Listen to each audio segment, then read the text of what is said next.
Hello friends, welcome to my channel. आज की कहानी है अच्छे लोगों के साथ हमेशा अच्छा ही होता है। चलिए शुरू करते हैं। शेर सिंह नाम का एक राजा था। उसके राज्य में कोई भी व्यक्ति असंतुष्ट नहीं था। किसी को भी किसी चीज़ की कमी नहीं थी। राजा से जो भी व्यक्ति मदद की गुहार करता या अपने निजी काम के लिए धन की मांग करता था, वह उसको पूर्ति कर दिया करता था। इस बात से उनके ही दरबार के एक दरबारी, जिसका नाम बहादुर था, उसने सोचा कि राजा बहुत ही दयालु है, क्यों न इसका फ़ायदा उठाया जाए। उसने राजा का बहुत ही खास और भरोसेमंद दरबारी बनने का सोचा, जिससे राजा उसे अपने खजाने की रखवाली के लिए तैनात कर दें। इसके लिए उसने एक योजना बनाई। वह राजा के आसपास ही रहा करता था। राजा शेर सिंह जो भी काम कहते वह झट से कर देता था और राजा के साथ रहकर हर जगह जाकर उनकी मदद भी किया करता था।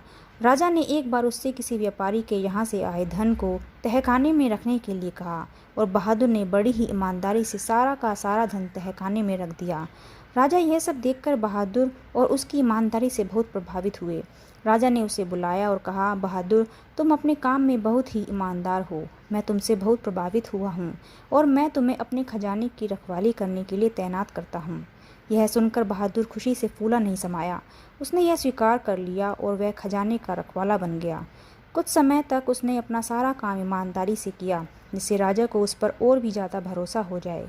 फिर उसने खजाने में घोटाला करना शुरू कर दिया। एक के बाद एक घोटाले करता चला गया, जिससे खजाने में बहुत ज़्यादा नुकसान होने लगा। किंतु राजा को बहादुर पर पूरा भरोसा था। उसे लगा कि कोई और है जो उसके खजाने में घोटाला कर रहा है। उसने अपने सैनिकों से इस घोटाले के बारे में पता लगाने को कहा। सभी लोग उस घोटाला करने वाले आदमी को खोजने लगे। कुछ दिनों बाद पता चला कि यह सब घोटाला कोई और नहीं बल्कि बहादुर ही कर रहा था। राजा ने बहादुर को दरबार में बुलाया और उससे कहा, तुम तो बहुत ही बेईमान हो। तुमने मेरा भरोसा तोड़ा है। तुम्हें दंड अवश्य दिया जाएगा। यह कहकर राजा ने उसे महल से निकाल दिया। महल से निकाले जाने के बाद बहादुर ने सोचा कि अब मुझे कोई काम नहीं मिलेगा। यह सब राजा की वजह से हुआ है।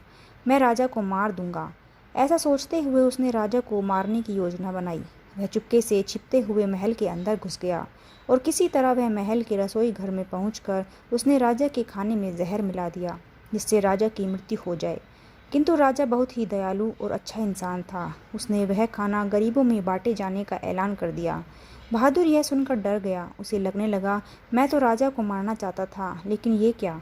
यह खाना मासूम और गरीब लोगों को खिलाया जाने वाला है, किंतु मैं उन सब की मृत्यु नहीं होने दे सकता। तब वह राजा के पास गया और उसने कहा, राजन, यह खाना गरीबों में मत बांटिए। इसमें जहर मिला है। मुझे क्षमा कर दीजिए। मैं लालच में आकर यह गलत काम कर बैठा। राजा के अच्छे स्वभाव के कारण उनकी जान भी बच गई।